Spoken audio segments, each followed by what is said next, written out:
মা নেই, বাপ নেই, ও এতিম, ওর দেখার মতন কেউ নেই। ওর কিভাবে মারলো তারা, কিভাবে মারলো? তেল আনতে গেছে, তেল নিতে জ্ঞান জাম করেছে। হ্যাঁ, ওরে আল্লাহ। আমি শুনলাম ও হচ্ছে পূর্বের বৈষম্য বিরোধী আন্দোলনের একজন সদস্য, পাগলাখানায় বাসা নিয়ে থাকতো। ও হলো আমার ছোটকাল থেকে মানুষ করেছে, আমার ছোট শালীর ছেলে, আমরাই তার বাপ মা হিসেবে ছিলাম। এই পর্যন্ত মানুষ করেছি,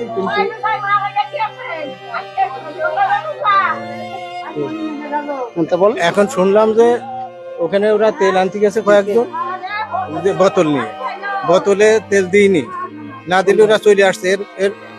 তারপরে দেখে যে আরেকজন আর 5 লিটার বোতলে তেল দিচ্ছে। তখন ওরা ঘুরে যে কয়েছে যে আমাদের দিলে না, তুমি ওর দিচ্ছে কিভাবে তেল? তাহলে ওর বোতলে দিচ্ছে কেন, আমাকে দিলে না, ওর দিলে কেন? এই নিয়ে তর্ক বিতর্ক হলে ওর ওই ঘরের থেকে লাঠি সুটা নিয়ে এসে ওরা আনন্দ পিটিয়ে ওখানে মানে হাসপাতালে আনতে আনতে ডাক্তার তারে মৃত্যু ঘোষণা করে। ওরা পাম্পে গেছিল বোতল নিয়ে তেল নিয়ে আসতে গেলে ওরা পাম্পওয়ালারা বলে যে বোতলে তেল দেওয়া যাবে।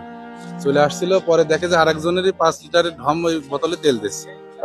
দেওয়ার পরে ওরা যখন জিজ্ঞেস করে, বলে যে আপনি আমার তেল দিলেন না, আপনি ওনাদের তেল দিচ্ছেন। এই নিয়ে মানে যে এক কথাই ওনার তাজ ফিলিং স্টেশন, কেন্দ্রীয় বাস টার্মিনাল।